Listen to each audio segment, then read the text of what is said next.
कि जो मणिपुर जैसी घटना पे हमारे आदरणीय प्रधानमंत्री मोदी जी किस तरह से बचते नजर आए। जब विपक्ष में उनको सदन में बुलाया तब भी वो शांत नजर आए। एक बात तो सत्य ही साबित होती है कि बस कि भारतीय जनता पार्टी सिर्फ जुमला कर सकती है, झूठ कर सकती है, फरेब बोल सकती है, चाहे वह वादा उनकी युवाओं से है या बेटियों से। उनका एक नारा था कि बेटी बचाओ बेटी पढ़ाओ, लेकिन वो नारा अधूरा था क्योंकि नारा सत्य में यह था कि बेटी उनसे बचाओ जहां भाजपा की सरकार है, बेटी भाजपा के नेताओं से बचाओ। आदरणीय प्रधानमंत्री मोदी जी, आपके पास वक्त नहीं है और ना ही आप कभी भी महिलाओं के बारे में सोच सकते हैं, ना ही आपकी सरकार महिलाओं को सुरक्षित कर सकती है। लेकिन एक तरफ जहां हमारे नेता माननीय मुख्यमंत्री नीतीश कुमार जी हैं, उनकी जो सोच है महिलाओं के प्रति और आधी आबादी के, वो जब सरकार में आए तब से ही उन्होंने दृढ़ संकल्प लिया कि महिलाओं को चार दीवारी से बाहर निकालकर उनको सामाजिक, आर्थिक एवं राजनीतिक रूप से मजबूती देने का उन्होंने प्रयास किया। 50% आरक्षण के साथ राजनीतिक मजबूती, और 2007 में हमारे नेता माननीय मुख्यमंत्री जी ने जीविका दीदी के नाम से एक तैयार किया और उसमें जीविका दीदी आज के डेट में 2022 तक 1,35,00,000 महिलाएं जुड़ चुकी हैं और 10,35,00,000 स्वयं सहायता समूह गठित किया है, जिसमें 1.27 करोड़ परिवार बिहार का जुड़ा हुआ है। आज वह महिलाएं खुद भी सशक्त हुई हैं, अपने परिवार को सशक्त किया है और उनके सशक्त होने से हमारा बिहार सशक्त हुआ है। यह एक तरफ आदरणीय प्रधानमंत्री मोदी जी से जो जुमला करते हैं और अधूरे वादे करते हैं, और एक तरफ हमारे नेता और उनके बनाए हुए जीविका दीदी के योजना का बीजेपी फॉलोअर बन के रह गया है और बस एक नाम बदल के कहते हैं कि आजीविका दीदी। आप बताइए कि आजीविका से कितनी महिलाएं आज आत्मनिर्भर हुई हैं। अगर आपको सीखना है तो हमारे नेता माननीय मुख्यमंत्री नीतीश कुमार जी सीखिए, जिनके दूरगामी सोच के तहत आज बिहार की महिलाएं खुद भी सशक्त हुई हैं और बिहार को भी सशक्त किया है। हम वादे नहीं करते, हम झूठे वादे नहीं करते हैं, हम काम करते हैं और इसी काम के तहत हमारी बिहार की महिलाओं ने माननीय मुख्यमंत्री जी को हमेशा अपना विश्वास जताया है और आगे भी जताएंगे। और अब प्रधानमंत्री मोदी जी के वक्तव्य के ऊपर में हमारे प्रमुख प्रवक्ता आदरणीय नीरज कुमार सर जी बातों को रखेंगे। अंजू महाराज जी,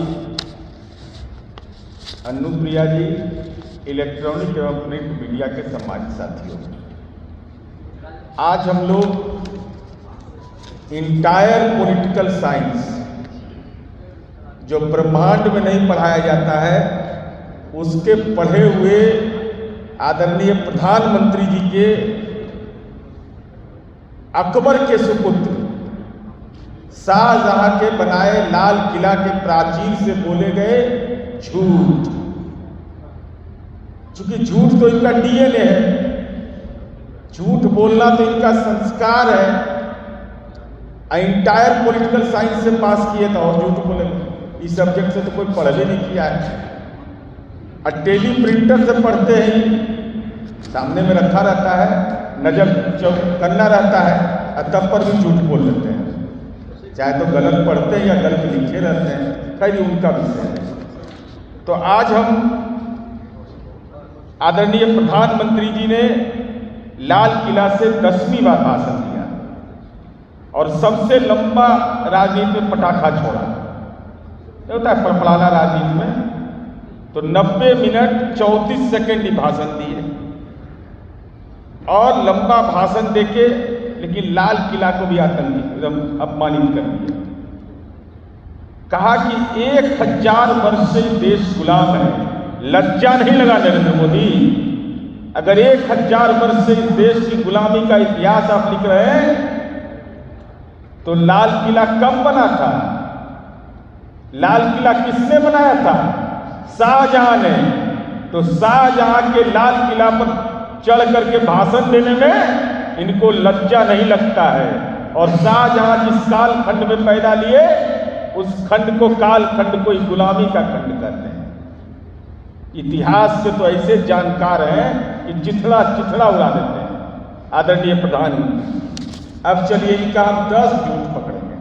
ऐसे तो झूठ बोले हुए भाई गिनीज बुक में इनका नाम दर्ज है, लेकिन चलिए 10 बार झंडा फहराए हैं तो 10 से झूठ पकड़ते हैं इनका। अब देख लीजिए इनका झूठ। ये बोले कि जनसंख्या के मामले में हमारा अचीवमेंट है देश का, कि दुनिया में सबसे हम आगे हैं। तो गिरिराज सिंह पड़ाका क्यों छोड़ते हैं जनसंख्या नियंत्रण का? योगी आदित्यनाथ क्यों यह बात बोलते हैं जनसंख्या नियंत्रण का? अगर जनसंख्या को आप अपनी उपलब्धि बता रहे हैं आदरणीय नरेंद्र मोदी जी, तो जनसंख्या नियंत्रण के फर्जी बातें कह करके समाज में तनाव की खेती आपका दोयम दर्जा का नेता क्यों पैदा करता है? सवाल नंबर 1। सवाल नंबर 2, आपने कहा कि कोई भी अंतर्राष्ट्रीय एजेंसी जो है वो भारत का गौरव कर रही है, भारत की गौरव गाथा लिख रही है अंतर्राष्ट्रीय एजेंसी। इससे बड़ा झूठ और फरेब क्या हो सकता है? प्रेस फ्रीडम रैंकिंग में 150वां स्थान पर आप पहुंच गए 133 से। टीवी उपलब्धि है आपका, है गौरव गाथा है। ये देश का एजेंसी है, गुजरात का है, ये तो अंतर्राष्ट्रीय एजेंसी है। Economics intelligence unit democracy index में 2014 में जब आपका पदार्पण हुआ तो 27वां स्थान में थे।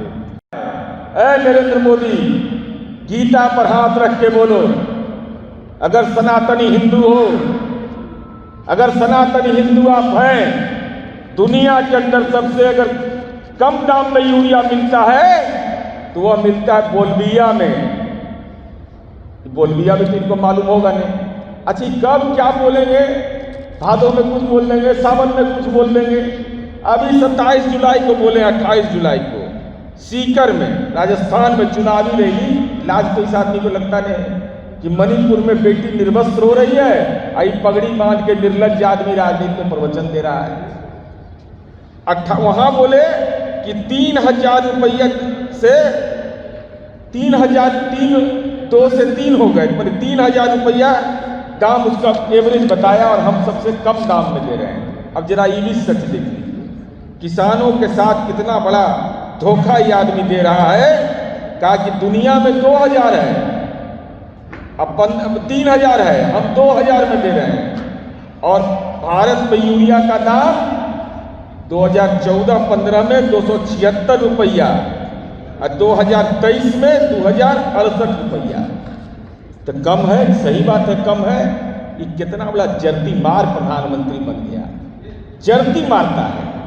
2014 में जब ये दाम था 276 रुपया तो 50 किलोग्राम का यूरिया मिलता था बोरा। और नरेंद्र मोदी जी, आपका कुसंस्कार पड़ा किसानों के ऊपर, तो 268 रुपया में 45 किलो। ये जर्ती मार प्रधानमंत्री है, किसान का जर्ती मार लेता है। ये देश का ऐसा प्रधानमंत्री है जो किसानों की आय को दुगना करने का फर्जी वादा करता है, और किसानों को जो यूरिया दिया गया उसमें जर्ती मार दिया, 50 किलो को 45 किलो बना दिया और कहा दाम तो घटा दिए। कितना बड़ा जर्ती मार प्रधानमंत्री इस देश को मिल गया है। अब चलिए इनका यूरिया घोटाला देख लीजिए। 2010 में 22.49 रुपये प्रति किलोग्राम था, 14-15 में 15.50, 2022 में 23.65 रुपये प्रति किलोग्राम। सल्फर का दाम कहीं भी देख लीजिए ना, ये दाम को घटा देगा और वजन को घटा देगा। ये कैसा खेल है? ये शुद्ध व्यापारी है, जर्ती मार प्रधानमंत्री है, किसानों का हक का जर्ती मारी करता है यार। अब चलिए, अभी कह दिए कि मोबाइल का तो कहने का है।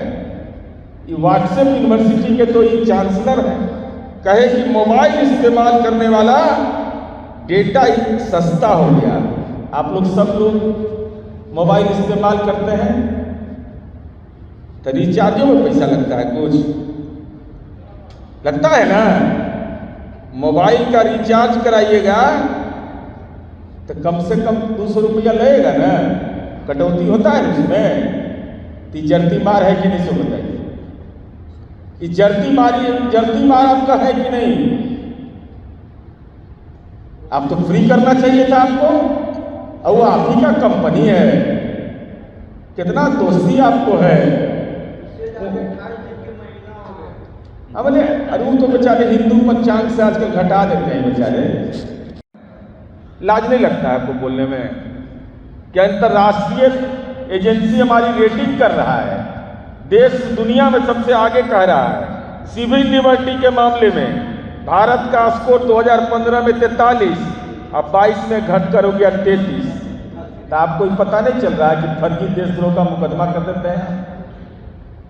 अब चलिए, राजनीतिक अधिकार के मामले में भारत का स्कोर 35 था, वो अब 33 हो गया, घट गया। Global gender gap report, human freedom index and world press freedom index, यानी कि महिला न्याय, मानव विकास और मीडिया की स्वतंत्रता के 3 मामलों में सर्वाधिक खराब है हालत आपका। यह अंतरराष्ट्रीय एजेंसी बोलती है। कि कहां से पढ़ के आए नरेंद्र मोदी कि हमारा सब गौरव गाथा खोल रहा है। ये एजेंसी कौन है? जदयू का एजेंसी बोल रहा है, ये आरजेडी का एजेंसी, कांग्रेस का एजेंसी, अदानी का एजेंसी, का अंबानी का एजेंसी। अरे ये एजेंसी कौन है? ये अंतरराष्ट्रीय एजेंसी है जिसके बारे में आप कह रहे हैं हमारी गौरव गाथा लिख रहा है। अब देखिए क्या करें, अब भूखमरी बना, ये भूखा बना दिया पूरा देश को। ग्लोबल इंडेक्स में पाकिस्तान और बांग्लादेश जैसे देश से भी आपकी हालत खराब है। अब चलिए, ये कितना बड़ा फर्जीवाड़ा करने वाला है।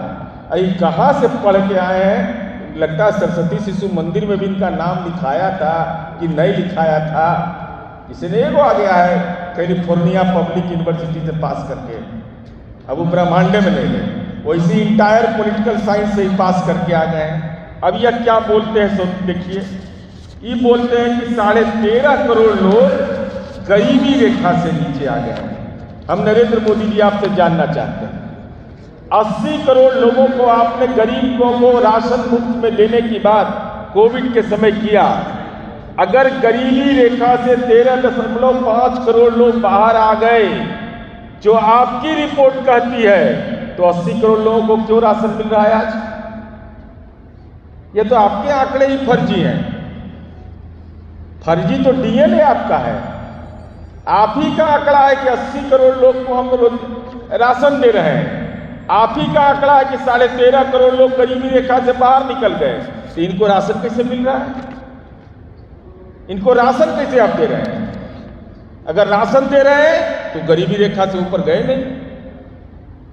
ये तो आप ही की बात से आप ही की पुष्टि होती है दीदी आदरणीय नरेंद्र मोदी जी। और चलिए, क्या हालत था कि 2011 में गरीबी दर 22.5, 12 में 21.9 और 19 में घटकर 10.2% हो गया।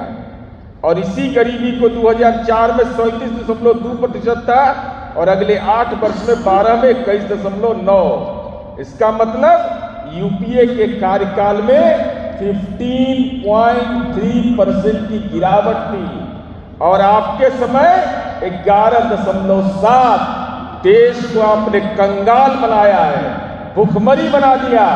ये रिपोर्ट कहती है, ये हमारी रिपोर्ट नहीं, उस समय यूएनडीपी बनाता था और आज भी यूएनडीपी बनाता है। कितना बड़ा झूठा है तो बताइए। तो साफ साफ बता रहा है, मैं तो आंकड़े के माध्यम से बता रहा हूं। अब चलिए, अभी क्या बोला कि पूरी दुनिया में, कहीं दुनिया में कहाँ घूमे कि ऐसे झटका उटका मार के चल आते हैं कि पूरी दुनिया में यूरिया रहे आपको। उसके बाद इन्होंने कह दिया कि रीजनल एस्पिरेशन की बात कर रहे थे। आदरणीय प्रधानमंत्री जी, मणिपुर को छोड़कर एक भी राज्य का नाम आपने लिया? एक भी राज्य का नाम आपने लिया?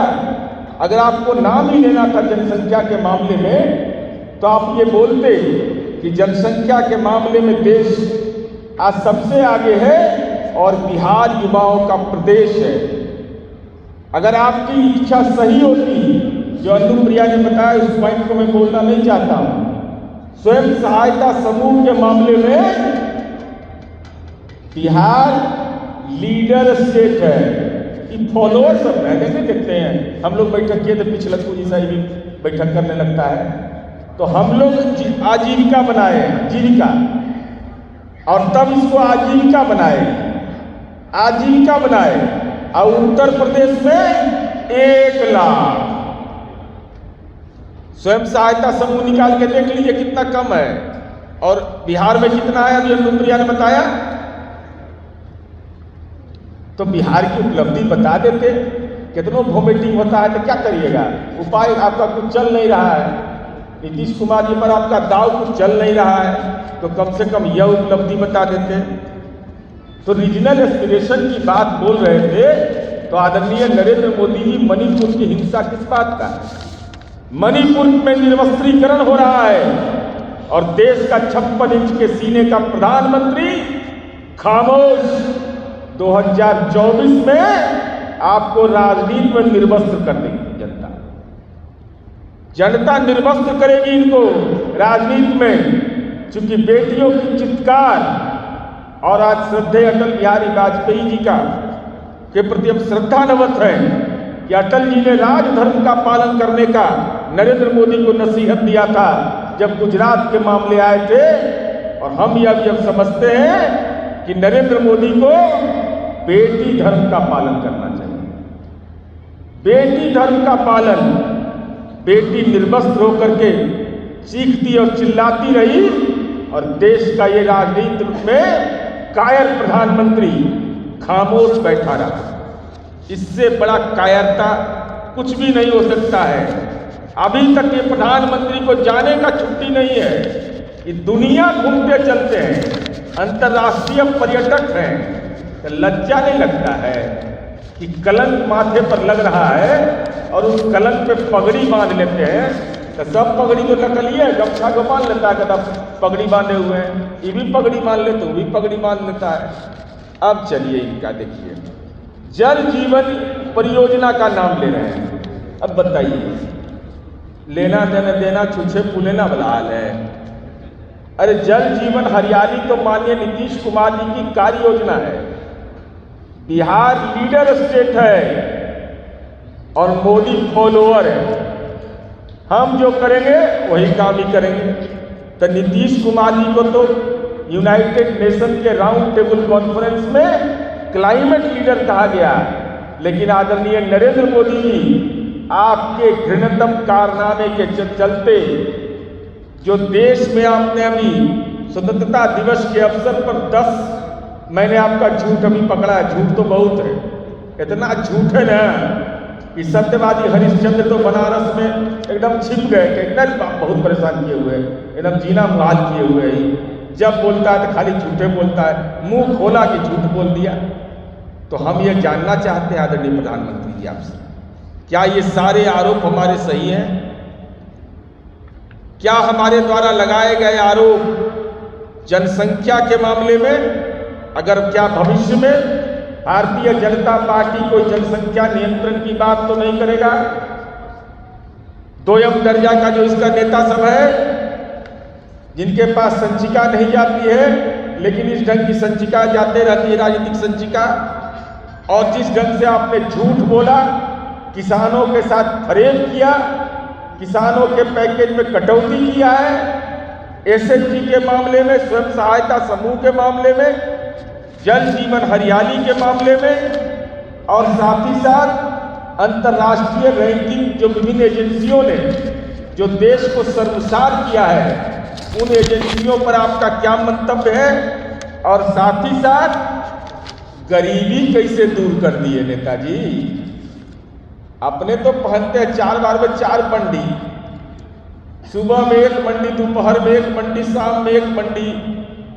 कौन कलम कौन दाढ़ी का रंग कुछ पता नहीं चलता है आदमी का। रूप बदलने में तो यह आदमी माहिर है। तो जब 13.5 करोड़ लोग गरीबी रेखा से ऊपर आ गए, जो आप ही दावा कर रहे हैं कि 80 करोड़ लोगों को जो आप दे रहे हैं, तो कटौती क्यों नहीं किया आपने? कोई मध्यम वर्ग का आदमी अगर इनकम टैक्स पे ही है, अगर वो गैस सिलेंडर में सब्सिडी मिला तो उसका कटौती कर लिए, तो भी कटौती करते। इसलिए मैं ये समझता हूं कि आदरणीय प्रधानमंत्री जी का पूरा भाषण लज्जा से भरा हुआ था, तनावपूर्ण था, और नाम बदलते हैं तो शाहजहां के लाल किला पर कैसे चढ़े, कौन मंत्र पढ़कर विमंत्रित हो गए थे, कोई मंत्र किया मैंने शुद्धिकरण का, ओम अपवित्र पवित्रो पासरा, कुछ तो बोले होंगे, काहे को तो शाहजहां का बनाया हुआ है, उस पर चढ़ने में निर्लज्जता नहीं लगी आपको, लाज नहीं लगा आपको? तो शाहजहां के कार्यकाल को आप गुलामी का कार्यकाल बताते हैं, और शाहजहां के बनाए हुए लाल किला पर चढ़ के झंडा फहराते हैं। वो भी झंडा आप जब फहराते हैं आदरणीय नरेंद्र मोदी जी, तो देश के स्वतंत्रता सेनानियों की आत्मा पर बहुत चोट पहुंचता है।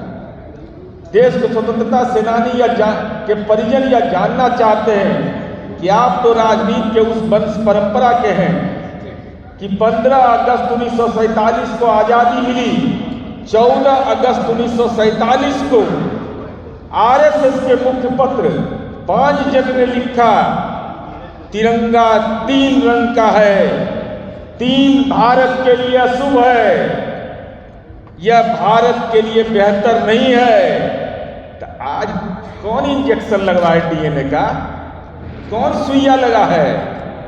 जो तिरंगा से प्यार करने लगे, जो तिरंगा को अशुभ कहता था, तो हमारे पुरखे आज अपने आप को अपमानित महसूस करते हैं। जिसने तिरंगा को 3 रंग का करके अशुभ कहा, अपमानित किया, वो आज राष्ट्रवादी बनकर करके झंडा फहरा रहा है।